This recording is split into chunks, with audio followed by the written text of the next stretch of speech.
This is just so frustrating, but I have to talk about it. Sony seems to be trying to ruin Gran Turismo 7. They've actually made the game completely pay to win, and they're now increasing the amount of microtransactions in the game itself. And everybody's been begging me to talk about this, so let's try and rip into this entire mess.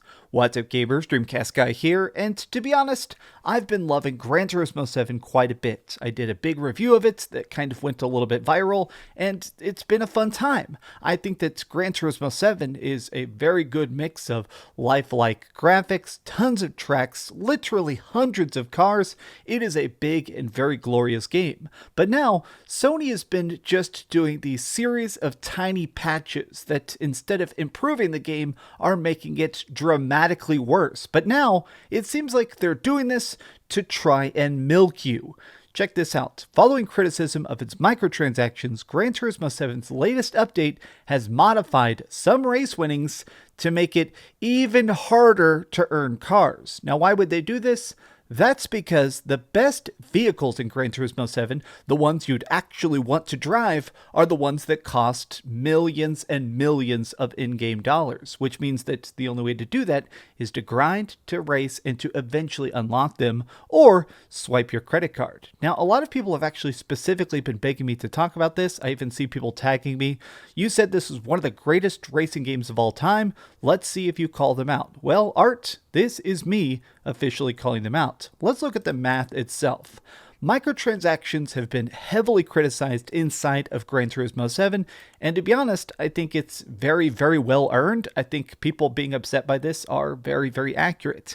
I have a bit of the conundrum of part of the reason this game is just so high on Metacritic is they gave out review copies of this before the online store was live. So when I played this game and unlocked a lot of the cool custom cars and stuff, that was before the microtransactions were actually put into the game. But now that you look at them, they've suddenly gotten a lot worse. Basically, a lot of the cars inside of Gran Turismo 7 have costs as much as 8 times what they did in the previous game, which means like if a car costs like $100,000 in Gran Turismo Sport, it costs $800,000 to get it inside of Gran Turismo 7. Let me scroll down a bit and actually sort of dissect the math of what is going so terribly wrong. While many racing games feature microtransactions, some of the more high-end cars in GT7 are so expensive that they require a significant amount of gameplay in order to get via normal means. Other cars, most notably the legendary vehicles, rotate in and out of various shops, a tactic that can be perceived as the FOMO effect. Basically, there are like different stores throughout the game, and they will only allow you to buy the best vehicles during short 10 or 12-hour windows. Basically saying, if you see that car you want, you better grind, you better get that money, and you better buy it, or else it's going to disappear for an unknown amount of time. On top of this, unlike in previous games, players are unable to sell their cars to earn credits. So this is something that did kind of frustrate me. While you're playing this game, every time you win the major competition races, stuff that's sort of like story mode, they do give you vehicles, but then you can't sell them. They don't have value. So you end up with a huge garage full of cars that are fun to drive, but might be better off to trade in for that next legendary vehicle, but that's impossible. Now here's the problem. Right here, basically, everything down here is the new payouts. What you used to try and do is you would play through the hardest races in the game over and over and over again, right? That's how you'd grind. Now, some of these actually take a lot of time to do. So like World Touring, this gave you 70,000 credits. Now that seems pretty high. You think, okay, that's a decent payout, but this race can sometimes take 30, 40 minutes, an hour to complete. So doing these races again and again and again to unlock the best vehicles, it can take 12 hours of your time in order to get one supercar. Now, this is clearly part of a strategy. The fact that they keep lowering the amount of money earned from these races just shows the fact that the reason they're doing this is to incentivize the microtransactions, which I'm glad this article actually lists here at the bottom. Oh, do you want to get 100,000 credits? Just spend $2.50. 250,000? that's $5. 750,000, that's $10. Now this one right here, this value, this is the one I want to talk about, the $10 increment. $750,000 in this game is basically enough to buy usually one of the best vehicles in the game, which means not only are you going to be able to do more races, but you're going to be able to have more fun. Like, part of the glory of Gran Turismo 7 specifically is when you're going fast, it feels fast. Like, this game, especially when it's raining, especially when you're going top speed, it feels so freaking glorious. And it's crazy to me that they managed to make the most fun vehicles take the longest to unlock. Now that makes sense, but right here, they're basically trying to sell you a lot of these cars specifically for $10. And I'm even seeing people sort of fall for it. Look, this is RGT85, Sean Long. He's a good buddy of mine. Sean does not like microtransactions. Sean hates microtransactions, but he likes Gran Turismo 7. He's having a bunch of fun with it. So look, did I just spend $10 of real money on Gran Turismo for credits? You're right, I did. I need the good cars now. Now, this is interesting. Obviously, people are actually upset.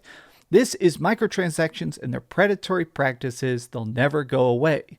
They're trying to force you to buy this. They're trying to push you into doing this. And honestly, I feel like it's going to get worse. Now, personally, the reason this just makes me so incredibly aggravated is because I do genuinely love Gran Turismo 7. I think it's definitely the most approachable simulation racing game of all time. Like, actually, some of my friends are even talking about building real life cockpits, buying a PlayStation 5 steering wheel, getting a racing chair, actually making sure that they can experience the glory of Gran Turismo 7 in the best way possible. But the developers, instead of rewarding the crazy high sales of this, they're trying to nickel and dime us. This feels disrespectful to the fans. Now, you may not realize this, but Gran Turismo 7 is actually one of the highest selling games of all time in the racing genre. Gran Turismo is an incredibly popular franchise. The only racing games that ever outsell it is Mario Kart. The fact that this is already so popular, it's so profitable, it's so freaking epic, and yet that's not enough? Sony, you're literally spitting in the face of fans. You're literally telling people it doesn't matter how much you play, it matters how much you pay. And with online race courses, it basically seems to incentivize just paying to win as fast as possible.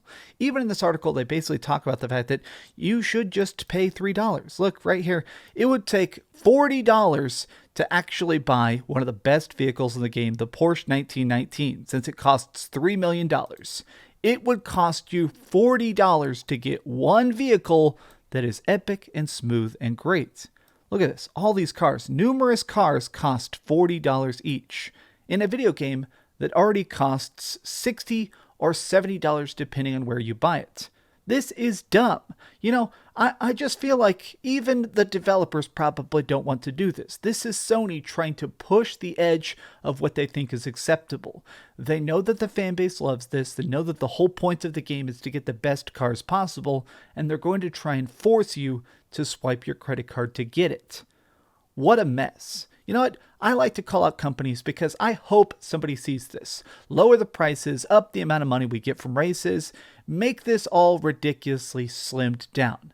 Make it so we can race in the racing game. Is that so hard? I hope not. Well, these have just been some off-the-cuff thoughts. What do you think? I'm about to watch that state of play for Hogwarts Legacy, and hopefully that's good. But either way, I love you guys a bunch. Thank you for watching this video. Give this video a like, share with your friends, and subscribe if you haven't already. But do me the biggest favor of all, and keep dreaming. Seriously, $40 for one car. I mean, I'm appalled. Thanks so much for watching that video. If you want to see something else, you can always click this link to see what I put up last, or, you know, subscribe and see what's coming up next. Also, I promise that whatever I do, it'll try not to suck.